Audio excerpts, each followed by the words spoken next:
Hello guys, welcome to our channel. जैसा कि हम स्ट्रेट लाइन कर रहे हैं तो हम इसमें कुछ some important factor of triangle पे जो यूज होता है उसको हम लोग करने वाले हैं। तो वो होते हैं centroid, incentre, orthocentre, circumcentre और एक्स सेंटर। अभी जैसे अगर मान लो हम सेंट्रॉइड की बात करें, ठीक है।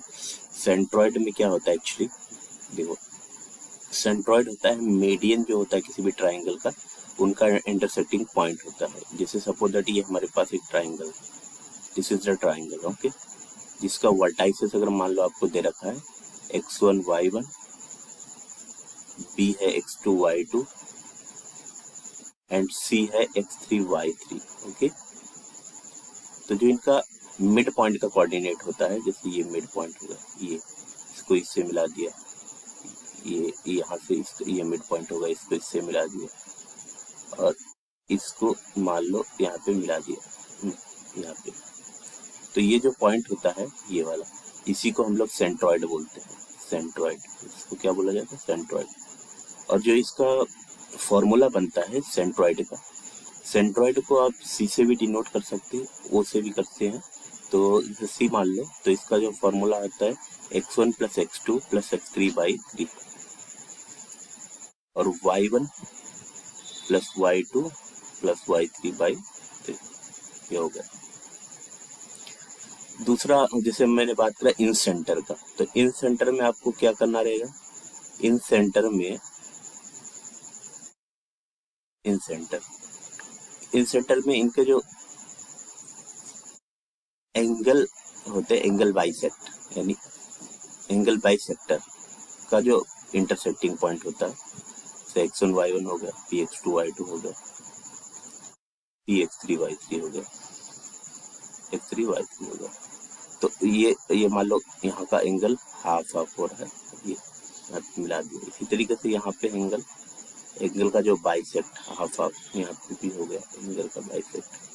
ये जो पॉइंट बनता है इसको बोलते हैं इन सेंटर। और ये डिस्टेंस होता है, ए के अपोजिट में ये स्मॉल है, बी के अपोजिट में स्मॉल बी और सी के अपोजिट में स्मॉल सी। तो इसका इन सेंटर का फॉर्मूला जो होता है आई, वो होता है ax1 प्लस का bx2 प्लस cx3 अपॉन में a plus b plus C. Similarly ay1 plus by2 plus cy3 upon में a plus b plus C. ये इसका कोऑर्डिनेट पॉइंट हो जाता है, ओके। ये इन सेंटर हो गया। नेक्स्ट आपका हम लोगों ने बात करा ऑर्थो सेंटर का। ऑर्थो सेंटर क्या होता है, ध्यान से।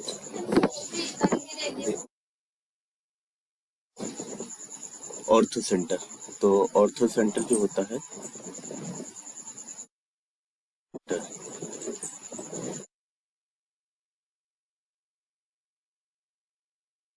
ऑर्थो सेंटर किसी भी ट्राइंगल का जो एल्टीट्यूड का इंटरसेक्टिंग पॉइंट होता है वो होता है। जैसे ये बी और ये सी, तो इस एक का एल्टीट्यूड खींचा। एल्टीट्यूड का मतलब परपेंडिकुलर लाइन जो साइड पे गिरे, ये एल्टीट्यूड, ये और ये सी एल्टीट्यूड।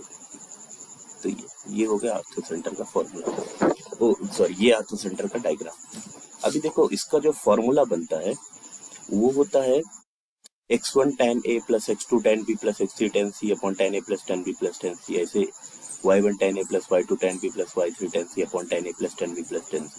बस इसका यूज नहीं करना अपने को क्या यूज करना है अपने को, देखो इसको सॉल्व करने का तरीका क्या होता है, इसके इक्वेशन को निकालने का तरीका जो होता है ये होता है। आपने ना इन दोनों, जैसे सपोज दैट मेरे को ना, ये जैसे मान लो मैंने इसको नाम दे दिया L और इसको M और इसको N। सपोज मेरे को LC लाइन का इक्वेशन निकालना, तो मैंने AB का स्लोप निकाल दिया। तो LC परपेंडिकुलर है तो LC का स्लोप निकल जाएगा with the formula of M1 into M2 is equal to -1, और उसको C से पास करा दिया। तो एक इक्वेशन ये मिल गया। इसी तरीके से MB का इक्वेशन कैसे निकालेंगे? MB में हमने क्या करा, ये AC का स्लोप निकाल दिया, तो वहां से MB का स्लोप निकल जाएगा और उसको B से पास करा दे तो लाइन का इक्वेशन मिलेगा। अब दो लाइन का इक्वेशन है LC और MB, अब दोनों को सॉल्व करके आंसर निकाल सकते हो, ऑर्थो सेंटर निकल जाएगा। इसी तरीके से अगर मैं मान लो सर्कम सेंटर की बात करूं, सर्कम सेंटर जो होता है that is the perpendicular bisector होता है। ये क्या होता है? Perpendicular bisector. अभी जैसे ये ट्राइंगल है, इसका नाम है ABC, तो परपेंडिकुलर भी हो और बाइसेक्ट भी करे, थोड़ा सा यानी ये इसके ऊपर, ये मान लो ये मैंने ट्राइंगल बना दिया, तो ये हाफ ऑफ भी करे, ये हाफ ऑफ भी करे और ये परपेंडिकुलर भी हो, जैसे ये हाफ ऑफ भी करे और परपेंडिकुलर हो। तो इसको भी निकालने का तो आसान तरीका है, आप ना इसका मिड पॉइंट का कोऑर्डिनेट जो है निकाल लो, फिर स्लोप निकल जाएगा, तो आसानी से निकल सकता है। तो ये हम लोग सर्कम सेंटर भी सीख लिए कि सर्कम सेंटर एक्चुअल में होता क्या है। और एक चीज और बताओ, ऑर्थो सेंटर में देखो, ध्यान से देखना, देखो ऑर्थो सर्कम सेंटर है ना, ऑर्थो सेंटर हो गया, सर्कम सेंटर हो गया।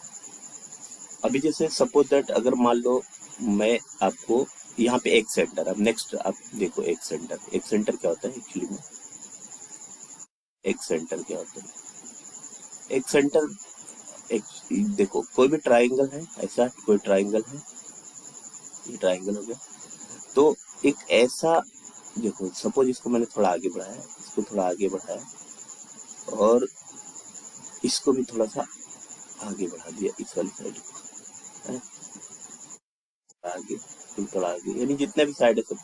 अब एक ऐसा सर्कल खींचो जो इसके बाहर वाले और एक साइड वाले को टच करके ऐसे निकल जाए, ये सर्कल ऐसे, ये ऐसे, ये टच करके, ये इसी तरीके से ये वाला, ये वाला। और इसका फॉर्मूला भी वैसे ही होता है जैसे इन सेंटर का होता है, बस थोड़ा सा उसमें एक चेंजिंग करना होता है, जैसे ए है, ये बी है और ये सी। अब इसमें तीन होते हैं, इसको ए के अपोजिट I1 बोल देते हैं, बी के अपोजिट I2 बोल देते हैं, सी के अपोजिट I3 बोल देते हैं, ऐसा करके। और आपको भी ध्यान क्या देना है, जैसे सपोज मुझे अभी ये ए डिस्टेंस, ये बी डिस्टेंस और ये सी डिस्टेंस, कोऑर्डिनेट पॉइंट वही x1 y1 x2 y2 x3 y3, x1 y1 x2 y2 और x3 y3, ये हो गया कोऑर्डिनेट पॉइंट। अभी जैसे सपोज हमें I1 निकालना है, तो I1 में बस एक चीज का ध्यान रखना, ए की जगह पे -a कर देना, बाकी सब कुछ सेम रहेगा, यानी -ax1 प्लस का bx2 प्लस का cx3 अपॉन में -a plus b plus c, ये तो x का कोऑर्डिनेट हो गया। y में भी ऐसे -ay1 प्लस का by2 प्लस का cy3 अपॉन में -a plus b plus c, ये हो गया I1। I2 निकालना है तो I2 के लिए आपको फिर b को माइनस करना है, b को माइनस I2 अगर है तो वही चीज ax1 प्लस का, प्लस की जगह पे माइनस bx2 प्लस का cx3 अपॉन में a minus b plus c। इसी तरीके से ay1 minus by2 plus cy3 upon में a minus b plus c, ये हो गया। I3 में भी c को माइनस करना है, तो ax1 प्लस का bx2 माइनस cx3 अपॉन में a plus b minus c। इसी तरीके से ay1 प्लस का by2 माइनस cy3 अपॉन में a plus b minus c, बस ये आ गया। ये हम लोगों ने सीख लिया। अब जो क्वेश्चन इसके आते हैं, जैसे कुछ भी नहीं करना इसके क्वेश्चन में, बिल्कुल सिंपल तरीके से सॉल्व करना है। इसमें कुछ क्वेश्चन दे रखा था स्ट्रेट लाइन में, जैसे अभी मान लो find the equation of the altitude of the triangle which vertices are ये। अभी देखो जैसे ये करना है,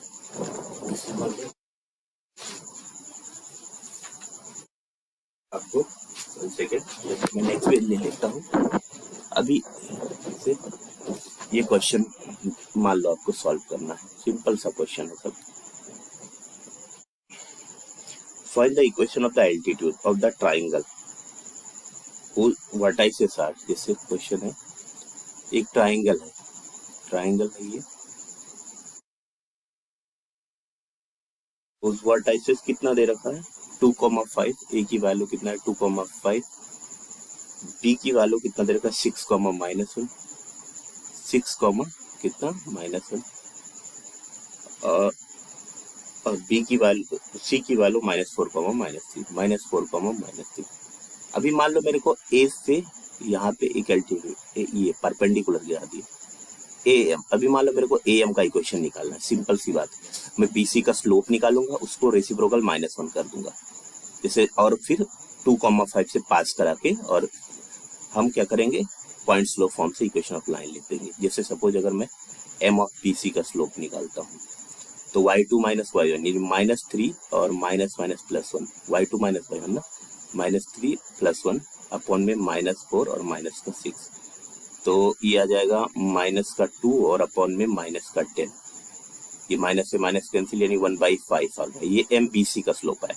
तो MAM का स्लोप क्या आ जाएगा? ऑब्वियस सी बात है -5, इसमें कोई डाउट नहीं होना चाहिए। अब ये स्लोप है और पॉइंट तो 2,5 ही है। पॉइंट क्या है? 2,5। बस आप AM का इक्वेशन लिख दो। तो y - y1 क्या? y - y1, y1 is nothing but the value of 5 और स्लोप -5, x - 2, बस हो गया। तो y - 5 is equal to minus का 5x और प्लस का 10, तो माइनस वाला इधर ले आओ, 5x प्लस y और -15 इज इक्वल टू 0 आ गया AM का इक्वेशन। इससे कोई डाउट नहीं है। इसी तरीके से हम इसका अगर चाहें तो ये कर सकते हैं, इसका भी इक्वेशन चाहें तो ये भी, तीनों एल्टीट्यूड का इक्वेशन लिख सकते हैं। इसमें कोई डाउट तो होना भी नहीं चाहिए, बिल्कुल सिंपल तरीके से। तो आई होप आप लोग और नेक्स्ट वाला कर लेंगे और जो एल्टीट्यूड निकालना है। Coordinate of the ortho centre, जैसे मैंने आपको सिखा ही दिया कोऑर्डिनेट ऑफ ऑर्थो सेंटर कैसे निकालते हैं। उसके बाद find the equation of the line containing point 3,4 making equal intercept. Equal intercept का मतलब या तो 45 डिग्री बनाएगा। इक्वल इंटरसेप्ट का मतलब क्या होता है? देखो, जैसे सपोज मैं ये क्वेश्चन बताता हूँ। जैसे ये है, अभी जैसे ये कार्टेशियन प्लेन, इक्वल इंटरसेप्ट का मतलब ये वाला और ये वाला सेम रहेगा। इसका मतलब ये हुआ कि अगर मैं इस एंगल की बात करूंगा तो कितना आएगा, इस एंगल की बात करूंगा तो कितना आएगा, क्योंकि यही थीटा है। ये तो ऑब्वियसली बात है 45 होगा, तो ये 135। तो एक तो हो जाएगा slope m is equal to 10 135, इसके लिए निकल जाएगा। और एक ऐसा भी निकल सकता है, जैसे दूसरे वाले में अगर मैं बात करूं, जैसे सपोज दैट ये तो ये, अब ये और ये सेम है, तो इस वाले केस में हमें यही तो एंटी क्लॉकवाइज डायरेक्शन में, तो m की वैल्यू 1045, तो एक तो 1 आ जाएगा, एक -1, दोनों इक्वेशन इसमें सही है, एक +1 और एक -1। और पॉइंट का क्या दे रखा है आपको? 3,4 से पास करने वाला, तो y माइनस ऑफ 3,4 है ना, तो y - 4 इज इक्वल टू एक तो 1 और -1 पहले ले लो, x - 3, एक इक्वेशन तो यहाँ से आ जाएगा। तो y - 4 is equal to minus of x और प्लस का 3, तो इसको सॉल्व करोगे तो x plus y - 7 is equal to, एक इक्वेशन तो ये आ गया आपका। और दूसरा इक्वेशन क्या आएगा? एक +1 रखने के बाद y - 4 is equal two plus का 1 x - 3, तो यहाँ से आ जाएगा y - 4 is equal to x - 3। इसका मतलब हुआ कि x उधर लेके चले जाओ, तो x माइनस का y और ये प्लस का 1 इज इक्वल टू में 0, ये आपका दूसरा इक्वेशन आ गया। तो ऐसे ही आपको सॉल्व करना इक्वेशन को, जो भी दे रखा है ना। परपेंडिकुलर अगर है तो फुट ऑफ परपेंडिकुलर निकालना है ना। तो 3,4 is the foot of perpendicular drawn from the origin to the line, find the equation of L। अच्छा, फुट ऑफ परपेंडिकुलर का एक इक्वेशन होता है, उसको बता देता हूँ मैं आपको। जैसे मान लो ये एक लाइन है जिसका नाम है ax plus by plus c is equal to 0, और ये कोई पॉइंट है जिसका नाम है x1 y1। अभी ये मान लो ये मेरे को फुट ऑफ परपेंडिकुलर निकालना है, इसका नाम मैंने x, y डाल दिया है ना। ये फुट ऑफ परपेंडिकुलर, और ये याद रखना है ना, ये फुट ऑफ परपेंडिकुलर, ये बहुत यूज आता है क्वेश्चंस में। हाँ, तो इसका जो फॉर्मूला होता है वो होता है x निकालना है, लेकिन x - x1 upon a is equal to y - y1 upon b is equal to minus ax1 plus by1 plus c upon a square plus b square. ये इक्वेशन से आप x और y की वैल्यू निकाल सकते हैं, है ना, फुट ऑफ परपेंडिकुलर। ओके, तो आई होप आपको समझ आया होगा चीजें। So thank you for watching, thank you very much. Channel को सब्सक्राइब कर दो, लाइक कर दो वीडियो को यार, है ना, इतना मेहनत कराओ। So thank you. हाँ, थैंक यू वंस अगेन।